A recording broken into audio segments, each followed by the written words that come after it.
studied an article, and I told you, you might be remembering, I told you that today in this lecture we shall study a report. First of all, before we start understanding this report, first of all, let us try to understand something about the report. I told you something in the class when I started teaching you this section, but it has been a long time since we studied those things, so you may have forgotten all those things. I am just trying to brush up your memory. The report is something that tells us something, some event which has occurred in past. We have to write those things in such a way that the person who is reading the report should visualize whatever you have written. It must come before him like a picture, like a moving picture. So there must be a lucidity, there must be the simplicity, there must be a very beautiful coordination of your sense, meaning, each and everything in a report. When we write a report, we become like Sanjay, and the person who will read that report becomes Dhritarashtra. We become his eyes, and he visualizes anything through our eyes. एक reporter जब report लिखता है तो वो एक वही काम करता है जो महाभारत युद्ध के समय संजय ने किया था धृतराष्ट्र के लिए। सपोज करो कि अभी टावर चौक पर कोई बड़ी घटना घटे, तो हम में से कोई भी वहां मौजूद नहीं हो, लेकिन कल के अखबार में उस घटना को इतने बेहतरीन ढंग से लिख करके व्यक्त किया जाता है कि ऐसा लगता है ऑन स्पॉट हम लोग वहां मौजूद थे। सपोज करो कि कोई भयानक दुर्घटना घटी, तो कोई संवाददाता अपने रिपोर्ट को ऐसे व्यक्त करता है कि ये गाड़ी का नंबर इतना था, इतने लोग भरे हुए थे, इस टर्निंग पर गाड़ी दूसरी गाड़ी से टकरा गई, इतने लोग मारे गए, इतने लोग एडमिटेड हैं। मतलब कुल मिलाकर के बातों का ब्यौरा इतना बेहतरीन ढंग से लिखा जाता है कि we enjoy that. In the same way you have to write the report. When you start writing the report, you have to keep something in your mind, and those things are that you must write the heading. जब आप report लिखने लगो तो आपको दो चार बातों का ख्याल रखना होता है। पहला क्या कि सबसे पहले आपको हेडिंग लिखना होता है। जैसे आज हम लोगों ने जो क्वेश्चन लिया है वो क्वेश्चन क्या है, your school DAV public school Bokaro one CBSE quiz contest at the national level. आपके स्कूल यानी डीएवी पब्लिक स्कूल बोकारो ने राष्ट्रीय स्तर पर पूरे देश भर में जो सीबीएसई क्विज कॉन्टेस्ट, क्विज तो आप सारे लोग समझते हो, एक तरह से अपने ज्ञान की परख, एक कसौटी, that is your litmus test what you know. तो आपके लिटमस टेस्ट को वहां आपका लिटमस टेस्ट लिया जाता है आपके ज्ञान के, और उन चीजों को हम एक जीके के माध्यम से और ज्ञान के संबंध से हम लोग व्यक्त करते हैं। एक क्विज कॉन्टेस्ट हुआ, क्विज कॉन्टेस्ट में आपके स्कूल ने जीत हासिल की। अब यही बात आपको 120 शब्दों में लिखना है। आपका नाम अमित कुमार है जैसा क्वेश्चन में दिया हुआ, या आप शायद याद कर रहे होंगे कि मैंने पिछली क्लास में भी आर्टिकल के में भी आपको बताया था कि आपको जो राइटर है उसका नाम लिखना ही होता है। In case if the name is not given in the question, you may write there by ABC, by XYZ, anything. But if the name has been given, then you will have to write the name as well, as I have written here. First of all, I have written the heading, and our heading is winning national level quiz contest.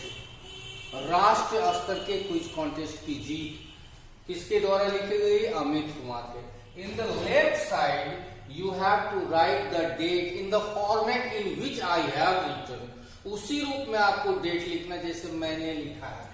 आप exam में ऐसा ना कर देंगे कि 15 लिख करके dash दे करके फरवरी का के जगह पर 2 लिख दिए और फिर 2021, वैसे नहीं। 15 Feb 2021 ऐसे लिखना है। उसके बाद you start writing the report. आप रिपोर्ट लिखना शुरू करो। तो कई लोगों को ये लगता है सर कैसे लिखेंगे? This is an imaginary writing. ये काल्पनिक है। आपको you have to go in an imaginary world कि वाकई आप ही अमित हो, आपके ही स्कूल ने सीबीएसई कॉन्टेस्ट जीता है। और अगर ऐसा हुआ है तो आपकी फीलिंग्स कैसी होगी, कैसे कैसे आपने उन चीजों को, तो उसको ब्यौरेवार ढंग से you have to garland the words. आपको प्रॉपरली सही ढंग से सजाना है। जैसे हमने यहाँ लिखा national level CBSE quiz contest was organised. शायद आपको याद होगा नोटिस के समय हमने इसका जिक्र किया था। ये पैसिव फॉर्म है एंड वाज। आपको याद होगा कि 11th में हमने आपको एक्टिव पैसिव पढ़ाई थी और आपको बताया था कि आई रोट ए लेटर का पैसिव होता है a letter was written by me. मैंने एक पत्र लिखा तो एक्टिव हुआ आई रोट ए लेटर। इसकी पैसिव जब आपने बनाई तो आपने क्या लिखा? A letter was written by me. Was word का प्रयोग आप करते हो। ठीक उसी तरह national level CBSE quiz contest was organise. Organise मतलब होता है आयोजित करना। National level CBSE quiz contest आयोजित किया गया। कहाँ किया गया? इन senior secondary school new Delhi. School का नाम है senior secondary school new Delhi. More than 50 schools from all over the country participated in it. Try to recognize the tense participated. Participate की हिंदी होती है भाग लेना। More than 50 schools, 50 से ज्यादा स्कूलों ने, कहा? From all over the country, समूचे देश भर के 50 से ज्यादा स्कूलों ने इस कार्यक्रम में क्या किया? भाग लिया। The contest started at 3 PM. दोपहर के 3 बजे ये कार्यक्रम, ये प्रतियोगिता शुरू हुई। There were 10 members in jury. Jury को हिंदी में हम लोग कहते हैं निर्णायक मंडल। निर्णायक मंडल मतलब जैसे बड़ी ऑर्गेनाइजेशन हो रही है, कंपटीशन हो रही है, तो कोई एक आदमी को निर्णायक बना दोगे तो you may blame him to be biased. आप ये कर सकते हो कि पक्षपाती है, फलना ग्रुप का ले लिया। वैसा नहीं। अगर 5-6 लोगों का निर्णायक मंडल है तो वो जैसे आपने है boogie boogie dance, India dance या अन्य सारे कार्यक्रमों में देखा होगा कि 4-5 लोग ज्यूरी में रहते हैं और वो लोग आपस में जज करते हैं ये बेहतर है। तो उसी तरह उसी को हम लोग हिंदी में निर्णायक मंडल कहते हैं और इंग्लिश में ज्यूरी कहते हैं। तो there were 10 members in jury. उस निर्णायक, चूंकि देश भर की बात है, समूचे देश भर के सीबीएसई स्कूल के स्टूडेंट थे, तो there were 10 members in jury. Jury में 10 सदस्य थे। प्रोमिनेंट स्कॉलर, प्रोमिनेंट को हिंदी में हम लोग शुद्ध हिंदी में प्रख्यात, विख्यात कहते हैं। स्कॉलर यानी विद्वान। प्रख्यात विद्वान doctor Ramyatan Prasad presided over the jury. When I was teaching you preposition, you might be remembering I had told you that along with preside you have to use over preposition. जब आप preside का use करो, preside की हिंदी होती है अध्यक्षता करना, उसके साथ over preposition का प्रयोग करना ही होता है। यानी क्या हुआ कि विख्यात विद्वान डॉक्टर रामयतन प्रसाद ने प्रेसाइडेड ओवर द ज्यूरी, यानी निर्णायक मंडल की अध्यक्षता, यानी वो हेड थे वो 10 में से। मनीष कुमार ऑफ क्लास 12, 12वीं क्लास के मनीष कुमार ने, जिनका नाम क्या है? Manish Kumar, represented our school. Represent मतलब होता है प्रतिनिधित्व करना। मनीष कुमार ने हमारे स्कूल का क्या किया? प्रतिनिधित्व किया। All participating teams were divided into 4 groups. जितनी टीमें थी, जो भाग लेने वाली जितनी टीमें थी, सारी टीमों को कितने ग्रुप में बांटा गया? 4 ग्रुप में बांटा गया। The team of our school perform tremendously. Tremendously मतलब होता है जबरदस्त ढंग से। हमारे स्कूल की टीम ने बड़ा बेजोड़ प्रदर्शन किया, जबरदस्त प्रदर्शन किया। We were waiting for the result, हम लोग परिणाम का इंतजार कर रहे थे। द रिजल्ट वॉज डिक्लेयर्ड, घोषित किया गया, पैसिव सिंपल पास्ट था। The result was declared, result घोषित किया गया। कितने बजे? एट 7 PM, शाम के 7 बजे। Our school won the first prize, हमारे स्कूल ने प्रथम पुरस्कार जीता। We were very happy and proud, हम लोग काफी खुश और गौरवान्वित थे। We shall always remember this day, हम लोग हमेशा इस दिन को याद करेंगे। बहुत ही खूबसूरती से सिंपल लैंग्वेज में बातों को रखा गया, एक के बाद एक सीक्वेंस प्रॉपर है और आपको उसी ढंग से चीजों को तैयार करनी है।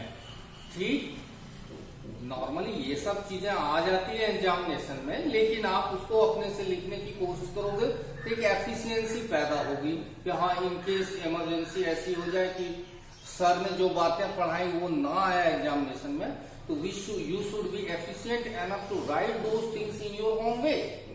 What you have to do, you have to follow the track only. You have to understand the way through which you can write any report, any article, any letter, etc., etc. Rugging can never be the solution. Learning is the best way to become a good student. Thanks all of you.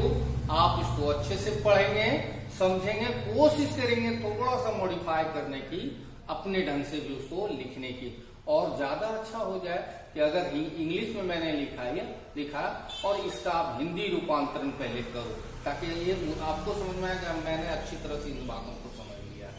Thanks all of you again.